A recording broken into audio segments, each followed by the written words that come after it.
जो पहले सेक्शन के अंदर ने जो 3 रूल जो इस्तेमाल किए हैं या जिन प्रिंसिपल्स के बारे में बताया है, देखा जाए तो फाउंडेशन है, इसीलिए उसने उसको रूल 1, 2, 3 की तरह रखा है। लेकिन अक्सर ऐसा होता है कि जब हम बुक पढ़ रहे होते हैं तो बहुत बार ऐसे होता है कि जब हम पहली बार पढ़ें तो हमको उसका मीनिंग ठीक से समझ में नहीं आता। फॉर एग्जाम्पल, जब इस चैप्टर 3 को बहुत साल पहले जब मैंने ये चैप्टर पढ़ा तो जो मुझे इस चैप्टर को पढ़ के समझ में आया वो ये था कि इस चैप्टर में बताया गया प्रिंसिपल एक सेल्समैन के लिए एक एक्सीलेंट टूल है।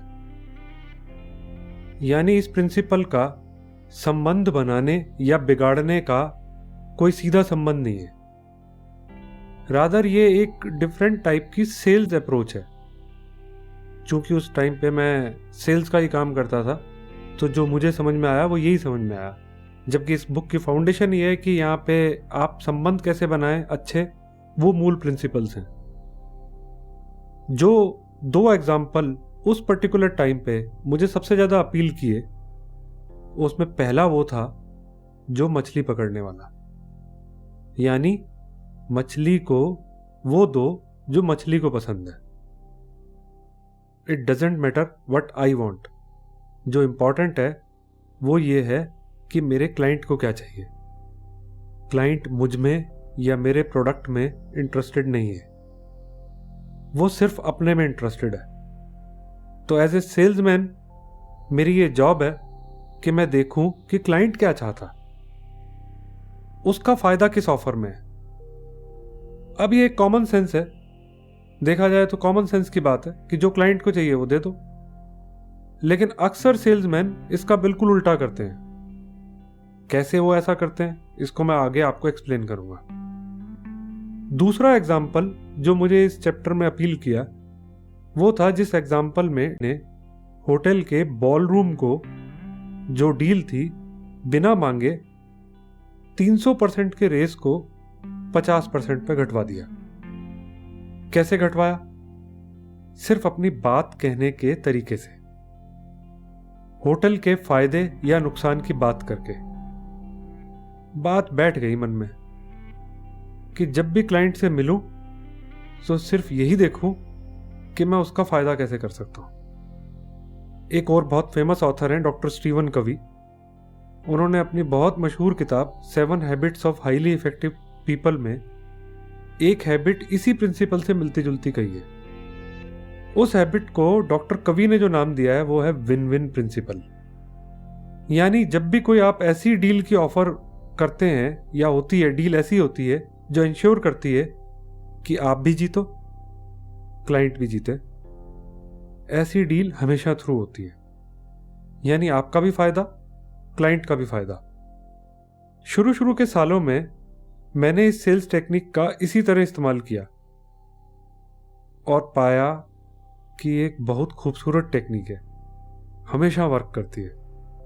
एक एग्जाम्पल, काफी पुराना एग्जाम्पल है, कई दफा शेयर किया है लोगों के साथ। जिन लोगों ने सुना हुआ है पहले उन्हें रिफ्रेश हो जाएगा। हम लोग हर साल एक ग्रुप में अक्टूबर के महीने में हॉलीडे के लिए जाते हैं। बहुत साल पहले की बात है, एक बार 4 फैमिलीज मिलके हम लोग नैनीताल गए। दशहरा था, साथ में जुड़ता हुआ सैटरडे संडे था और कुल मिला के जो हमारा प्रोग्राम था वो 5 नाइट्स का प्रोग्राम था। हम लोग दशहरे से 2 दिन पहले बिना बुकिंग के पहुंच गए नैनीताल। अब नैनीताल में एक होटल है, नाम है उसका आरिफ कैसल। सीधे वहां पहुंच गए क्योंकि नैनीताल में जो रहने लायक अच्छे होटल हैं वो 3-4 ही होटल्स हैं। आरिफ कैसल उनमें से एक है। आरिफ कैसल में जाके पता चला कि 2 दिन के लिए तो वहां पे रूम अवेलेबल है, लेकिन उसके आगे अगले 3 दिन तक पूरा होटल सोल्ड आउट है। हम लोगों ने सोचा होटल अच्छा है, 2 दिन ठहरते हैं, आगे हो सकता है कि बुकिंग किसी की कोई कैंसिल हो जाए, वरना अगले 2 दिन में तो जो हम यहाँ पे हैं कोई ना कोई जो है रूम ढूंढ लेंगे, कोई होटल ढूंढ लेंगे। लेकिन बुरा हाल था, लगता है जैसे सारी दिल्ली नैनीताल ही आ गई। हर होटल 100% सोल्ड आउट था, दाम 5-6 गुना बढ़े हुए थे। लेकिन अगर आप इतना ऊंचा दाम भी देना चाहो तो पूरे नैनीताल में कोई रूम नहीं था। अब 2 दिन के बाद फाइनली वो दिन आ गया जब हमें होटल छोड़ना था। होटल में कोई बुकिंग कैंसिल नहीं हुई। बार बार रिक्वेस्ट करने पे भी होटल वाला कहता रहा कि सर कोई रूम नहीं है, you will have to leave. अब 4 फैमिलीज हो, बच्चे हो साथ में, कहाँ जाएं? बड़ी चैलेंजिंग सिचुएशन थी। अब now I started thinking like a salesman. मैंने उसके पॉइंट ऑफ व्यू से सोचा कि होटल हमें क्यों एकोमोडेट करे। होटल को तो किराया मिलना, हमसे मिले या किसी और गेस्ट से मिले, तो वो हमें रूम क्यों दे? या हम बैठ के सोच रहे थे कि हम होटल को ऐसी ऑफर क्या दें जिसमें उसका फायदा हो। सोचते सोचते मेरी नजर ना एक नोटिस पे पड़ी। नोटिस पे लिखा था कि आज बॉयलर में रिपेयर की वजह से गर्म पानी सुबह 9 से 12 और शाम को 6 से 9 ही मिलेगा। Okay, so they have a boiler. एक लीड मिल गई। मैं ढूंढता हुआ उसके बॉयलर रूम में चला गया। एक छोटा सा बेबी बॉयलर लगा हुआ था। बॉयलर ऑपरेटर से बैठ के गप्पे मारनी चालू की तो थोड़ी देर में पता चला कि क्या फ्यूल यूज करता है, एलडीओ यूज करता है। पानी कहाँ से लेते हैं, पता चला सीधा लेक से लेते हैं। कोई ट्रीटमेंट लेते हैं, कोई ट्रीटमेंट नहीं लेते। बॉयलर में स्केलिंग होती है या नहीं होती है, तो उसने बताया कि हर 3 महीने में बॉयलर में स्केलिंग हो जाती है और डीस्केल करना पड़ता है। तो मैंने उससे पूछा, जब आप डीस्केलिंग करते हो तो आपकी फ्यूल कंजम्पशन कितनी रहती है, यानी एलडीओ कंजम्पशन कितनी होती है? और फिर धीरे धीरे जैसे जैसे स्केलिंग होती जाती है तो एलडीओ कंजम्पशन कितनी बढ़ती जाती है। ऐसे ही बैठ के धीरे धीरे उसका जो है कैलकुलेट करना चालू किया कि उसका फ्यूल बिल तब कितना आता है जब उसका सरफेस एरिया क्लीन होता, और तब कितना आता है जब बॉयलर के अंदर स्केलिंग हो जाती है। और देख के मैंने पाया कि अगर बॉयलर की ट्यूब्स किसी तरह से बिल्कुल क्लीन रह सके तो उस वक्त की फ्यूल कंजम्पशन देखी जाए तो उसको साल का 30 से 40 लाख रुपए की बचत हो सकती है। मुझे अपना सॉल्यूशन मिल गया। मैंने होटल के मैनेजर को जाके अप्रोच किया और उससे कहा कि मुझे होटल के टॉप आदमी से मिलना है, यानी ऑनर या जीएम से मिलना है। मैनेजर ने बोला कि बॉस आप किसी से भी मिल लो, कमरा तो नहीं मिलेगा, जब कमरा है ही नहीं। तो मैंने उसको बोला, बॉस कमरा नहीं चाहिए, अगर ऑनर मुझे 10 मिनट देता है तो मैं ये बता सकता हूं कि उससे उस ऑनर के 30 से 40 लाख रुपए साल में कैसे बच सकते हैं। एंड देन उसको हल्के फुल्के अंदाज में, एक लेमैन के अंदाज में मैंने समझाया कि मैं कौन हूं, मैं क्या करता हूं और उनके यहाँ पे ये पैसे की बचत कैसे हो सकती है। अगले 10 मिनट में ऑनर हाजिर हो गया। अब जब 30 से 40 लाख रुपया पर एनम बचने की बात हो तो उसको आना ही पड़ेगा। ऑनर को मैंने अपनी कंपनी, अपने काम के बारे में बताया और समझाया कि अगर वो किसी तरह बॉयलर ट्यूब्स को क्लीन रख पाए तो इतनी सेविंग पॉसिबल है। एंड आई टोल्ड हिम कि I can suggest few chemicals जिनकी कॉस्ट मुश्किल से कुछ हजार रुपए होगी, and hotel can save up to 30 to 40 lakhs per of course ये बात सुन के ऑनर बहुत खुश हुआ। तो उसने मुझे कहा, बताइए ये कैसे होगा? मैंने उसको बोला कि see, when you save money it's win for you. मैं आपका फायदा करता हूं, इसके बदले में आपको भी हमारे लिए कुछ तो फायदा करना होगा, यानी रूम दे दो। ट्रस्ट मी, ऑनर का मुंह उतर गया। And he very sincerely told me कि सर ये नहीं हो सकता, we are totally sold out, there is no room. I said I can understand, but हम लोग घूमने जा रहे हैं, दोपहर तक वापस आएंगे, एंड आपके पास 4 घंटे हैं। अगर 4 घंटे बाद भी आपको यह लगता है then it's okay, we will leave. आपको क्या लगता है 4 घंटे बाद क्या हुआ होगा जब हम वापस आए? तो owner was eagerly waiting for us. He said sir room तो नहीं है, लेकिन एक ऑफर है, हम अपना कॉन्फ्रेंस रूम खोल देते हैं आपको। अगर आप सब लोग आज की रात उसमें रुक जाओ, इकट्ठे रह सको, तो हम ऐसा इंतजाम करेंगे कि आपको कोई तकलीफ ना हो, और नेक्स्ट डे हम आपको जरूर रूम में शिफ्ट कर देंगे। अब हम लोगों ने उसकी ऑफर फटाफट मान ली, और सच में उन लोगों ने इतना अच्छा इंतजाम किया, वो रात को एक ऐसी मेमोरेबल रात बना दी। एक ही रूम था, बड़ा रूम था, जिसमें उन्होंने 8 हम एडल्ट थे और 7-8 बच्चे थे, उन सबको मिला के, और टॉप ऑफ इट उस रात का उन्होंने कोई चार्ज भी नहीं लिया। फ्री डिनर प्रोवाइड किया, ओवरऑल बिल के अंदर 20% डिस्काउंट दे दिया, जो हमारा वहां 5 दिन रहने का बिल आया। अब ऐसा क्यों हुआ?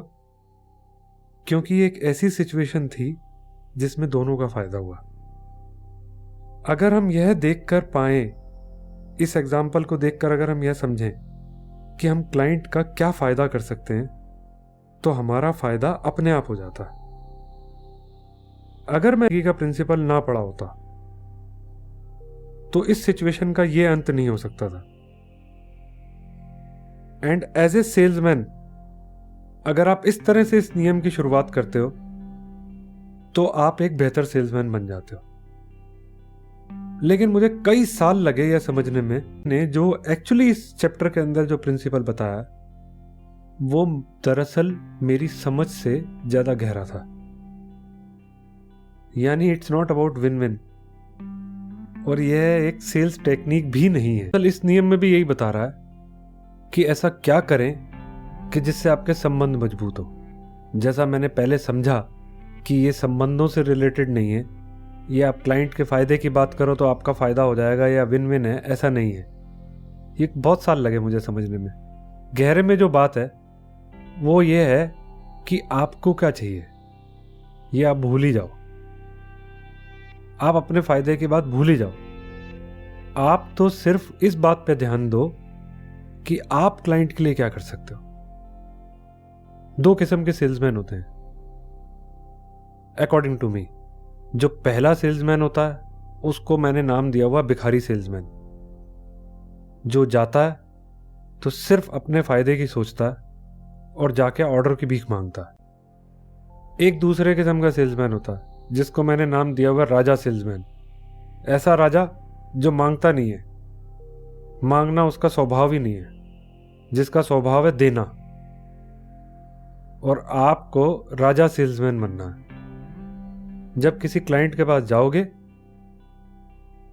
तो आपने हर बार उसे कुछ ना कुछ देना है, मांगना कुछ नहीं है। यह कोई छुपी हुई बात नहीं है। एवरीबडी नोज दैट कि आपको ऑर्डर चाहिए। इसलिए अगर आप नहीं भी मांगोगे तो क्लाइंट को यह बात बिल्कुल ऑब्वियस सी है कि आप चाहते क्या हो, तो मांग कर अपना मुंह क्यों खराब करना। जब उसे देना है तो वो अपने आप ही दे देगा। आप तो सिर्फ और सिर्फ क्लाइंट के पास अपना रिश्ता मजबूत करने जाते हो। भाव एक ही है कि how can I help him, मैं उसके लिए क्या करूं। क्या कर सकते हो भाई तुम? क्या दे सकते हो उसको? मेरी मानो तो बहुत कुछ कर सकते हो। एग्जाम्पल, ये कुछ ऐसे एग्जाम्पल हैं जो हमारे यहाँ के लोगों ने दिए हैं, जो अपने यहाँ पे काम कर रहे हैं, प्रेजेंटली काम कर रहे हैं। नाम उनका जान के मेंशन नहीं कर रहा, लेकिन जो लोग इस एग्जाम्पल को सुनेंगे उनको पता होगा कि ये उन्होंने ही किया हुआ है। एक हमारे यहाँ एक लड़का है जो क्लाइंट के पास गया। बातों बातों में उसको पता चला कि क्लाइंट के परिवार में एक सदस्य बीमार है, हॉस्पिटल में है। लड़का अगले दिन सुबह सुबह हॉस्पिटल पहुंच गया कि सर इस मुसीबत के समय में how can I help you. अगले कुछ दिन तक जुड़ गया, खूब सारा समय हॉस्पिटल में रहा, खूब जी भरकर मदद की। आपको क्या लगता है कि इस एपिसोड के बाद उस लड़के के उन सज्जन के साथ कैसे संबंध हो गए होंगे। एग्जाम्पल 2, ऐसे ही बातों बातों में एक हमारे लड़के को पता चला कि क्लाइंट को गैस सिलेंडर मिलने में दिक्कत आ रही है। लड़का गया, कोई भी जुगाड़ लगाया, गैस सिलेंडर का इंतजाम कर दिया। एग्जाम्पल 3, क्लाइंट अपना घर चेंज कर रहा था। इतनी इंफॉर्मेशन हमारे लड़के के लिए काफी थी। अगले दिन सुबह सुबह पहुंच गया कि सर, एक हेल्पिंग हैंड और आ गया। सारा दिन घर की शिफ्टिंग में साथ रहा, हाथ बटाया। क्या लगता है कि इसके बाद क्लाइंट के साथ इन रिश्तों पर क्या असर रहा होगा? इन तीनों लड़कों के संबंध क्लाइंट से कैसे रहे होंगे? ऑफ कोर्स अच्छे हो गए। मेरे पास ऐसे अनगिनत एग्जाम्पल्स हैं। अगर जब आप क्लाइंट से मिलते हो उस वक्त अगर आपके आंख कान खुले हैं तो आपको ऐसा मौका जरूर मिलेगा जिसमें आप ढूंढ सकते हो कि आप उसकी मदद कैसे कर सकते हो। और अगर आपको सफल होना है तो यह नियम आपकी प्रोडक्टिविटी में जमीन और आसमान का फर्क ला सकता है। अगर आप सिर्फ इसी नियम को पकड़ लो, अप्लाई करो, तो आपको दूसरा कुछ नहीं करने की जरूरत। मैं अपनी जिंदगी में कम से कम 2 ऐसे लोगों को जानता हूं जिनका स्वभाव सिर्फ लोगों की हेल्प करने का है। एक नाम है अनिल यादव और दूसरा नाम है रवि डोगरा। दोनों दोस्त हैं मेरे, लेकिन यह बात दोनों में कॉमन है कि आप उनके पास चले जाओ कि आप किसी मुसीबत में हो तो वो अपना काम छोड़ के आपके साथ आपकी मुसीबत का हल ढूंढने निकल पड़ते हैं। अब इन दोनों ने ही पढ़ा, यह उनका स्वभाव है। दोनों ही लोग सिर्फ इस सेवा के भाव की वजह से ही बहुत सफल हैं। लोग उन्हें बहुत पसंद करते हैं। अगर आप भी इसे अपना स्वभाव बना लो तो यह आपकी जिंदगी में जादू का काम करेगा। ना केवल आप बेहतर इंसान बल्कि एक अच्छे सेल्समैन भी बनेंगे। तब आपने करना क्या है? बड़ी सीधी सी बात है, क्लाइंट की निस्वार्थ भाव से सेवा करनी है और जो सेवा करेगा उसे मेवा मिलेगा।